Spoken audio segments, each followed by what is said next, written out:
Hey everyone, and welcome to Screams After Midnight TV edition. I am Peter, that is Tim, and we are going to talk about Tales from the Crypt. I stumbled over my words there, this is a horrible intro. We're going to talk about Tales from the Crypt, Season 6, Episode 5. It's called Revenge is the Nuts.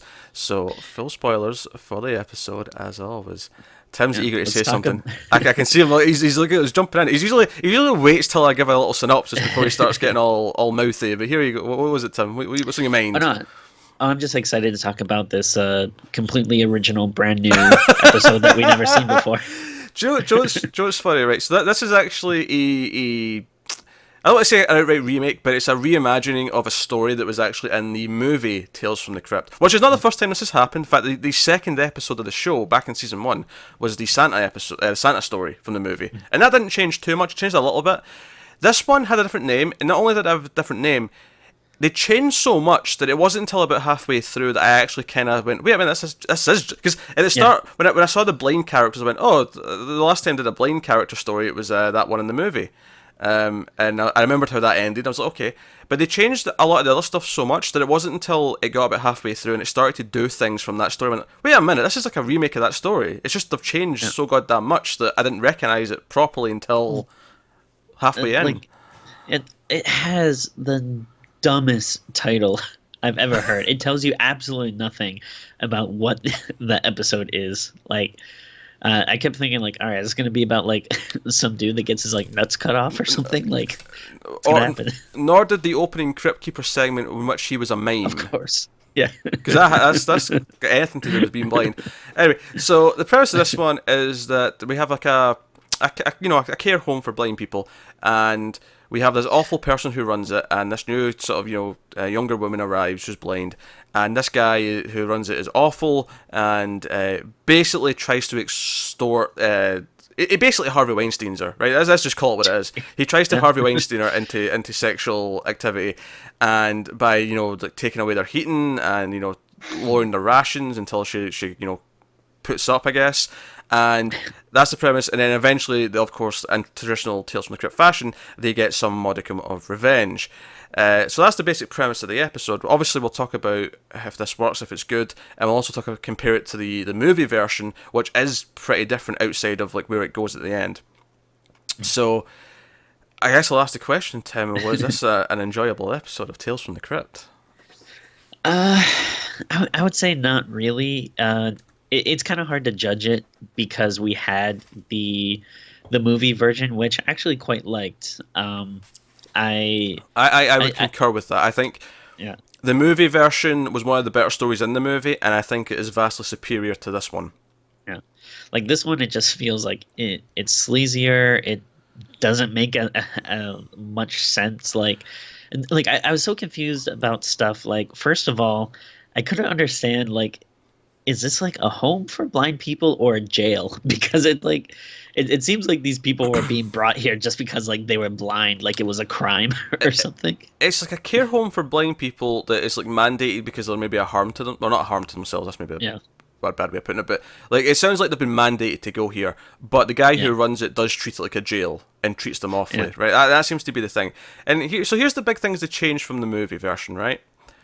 First of all, in this version, he has this guy who helps him, the one other staff member is someone who turns out to be his brother, his younger brother, who keeps like under a tight thumb. Like he like threatens to like commit him to a mental hospital if he doesn't do what he says. So he kind of like, rules him as well.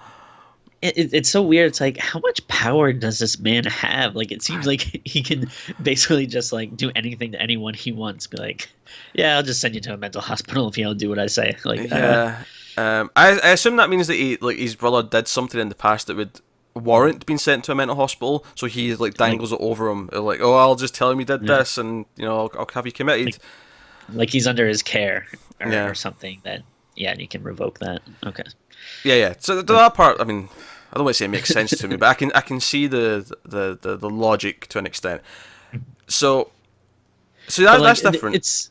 It's weird though, to the point like okay, that does make sense, but like the guy's doing so much illegal stuff that and the Oh, brother yeah. doesn't like it and wants to help, but it's like, no, I can't. But it's like, no, you could go to the cops and say, this is what's happening. Like they, Yeah. No. Do you know? I'll kind of forgive this. I don't think this episode does this, admittedly, but I'll kind of forgive it because I can at least see that in a different story where they're just so controlled by their brother, and sometimes it'll be like a an abusive spouse or something like that. But they'll be so yeah, controlled and they'll feel that they can't break away. That they think they're trapped and they're not really. So yeah, I think logically we can sit and say, oh, I can just call the cops because he's doing all this shady shit. Like he'll be fine. But yeah. I can kind of get that he might, from his point of view, just think that. That's fair, and I think like if it was a better episode, you could probably forgive stuff like that. But just because I didn't think it was very good, like stuff like Yeah. that stands out more. Where you're like, oh, I come on. either forgive it or or they could explore it to explain why he feels that Yeah. way and justify it. Yeah. So that's different. He's got this brother who it's a twist, by the way, that he's the brother because he mentions early on, oh, my brother had me committed, and then later on, like, Yeah. oh, I'm the brother, and he's like, okay, so Yeah. calm yourself down. So, that was one big change, and then the other change is the whole sexual assault thing because in the Yeah. movie version, the one thing that's the same actually is that he's got a dog. He's got like a harsh dog that like threatens the blind people, right? But in the movie version, he's just this like cost-cutting asshole who wants to save money, and it's a proper hospital in that they have like 30 patients and there's like multiple staff members. Like it feels like a proper hospital in that sense, and there's no like, oh no, like I'll give you more food back if you have sex with me. There's none of that, and on top of that, like part of the fun I thought of the movie version, there was two things I really liked about it. One was that once all of the blind people decide to fight back, a lot of the fun was like them like organizing like their coup whilst being Yeah. blind and like passing messages and like figuring out how to do all this while being blind. That was fun because it was inventive. And then the other part that was really good is once they actually set their trap and they captured them, and they spent time building this like little house of horrors for him to go through, and they use it again in this episode where they make him walk through this like thin like hallway they've built with razor blades sticking out the walls. They have that in this as well, but in the movie it was really slow and suspenseful, and he like just makes it through, and then like, oh no, you have to go back the other way, but they turn off the lights, and it's like now he's blind like them. And it was really slow and suspenseful. In this, he goes through it really quickly. The dog, like, they open the door and like, oh, here's the dog going to come and eat you. He's not, he's not eating in a couple of days, and it just basically like he screams and it ends right there. Like none of the build up, the suspense, the slow agony of what he's going through is really there. And it's funny because this character is arguably even worse than the character. I mean, they're both awful people, but the sexual assault thing's a little bit more icky. So you're kind of like, oh, you really are awful. It makes you want to see him get more revenge. Yeah, or get more revenge on him. but they rush through it so quickly, and then they have this Addy thing where he's actually kind of silly how evil he is because he actually throws marbles onto the floor when the blind people are walking around in the hopes that they might fall and trip.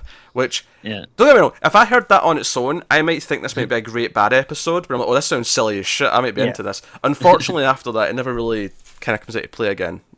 Oh yeah, he just like bricks up the the bathroom. Like the guy just can't go to the bathroom. Yep.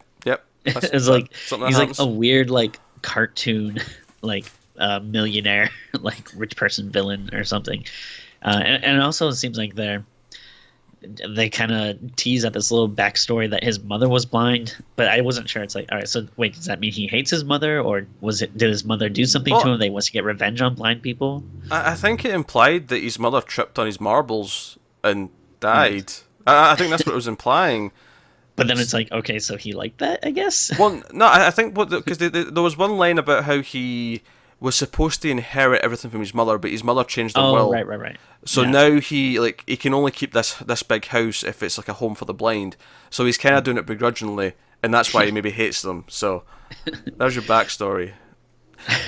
Great. Yeah. I also felt like the blind acting in this wasn't the best. Like Oh yeah. the like I don't know, like sometimes I'll be walking around and I'll see like a blind person walking on the street, like they're pretty capable, but like in this movie, like they act like they can't do anything. They're just like constantly like grasping on the walls, like, oh no, like this. Well, where am I going? What am I doing? Like it seems like no, like they. First of all, they're all older people, so they've probably been doing it for quite a while. I think they would be used to a lot more stuff by then and be more capable.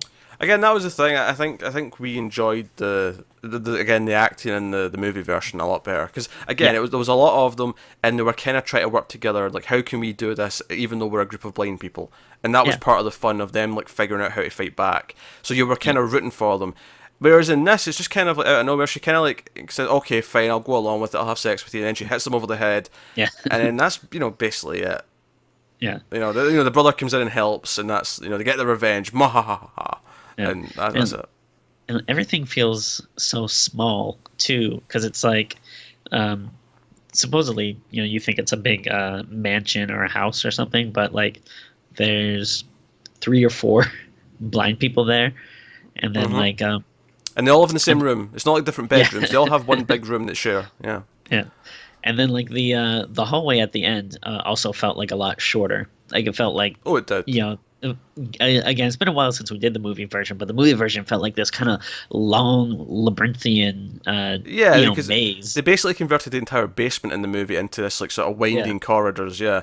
And I get that this is obviously a lower budget than probably the movie was, but yeah, um, it begs me the question.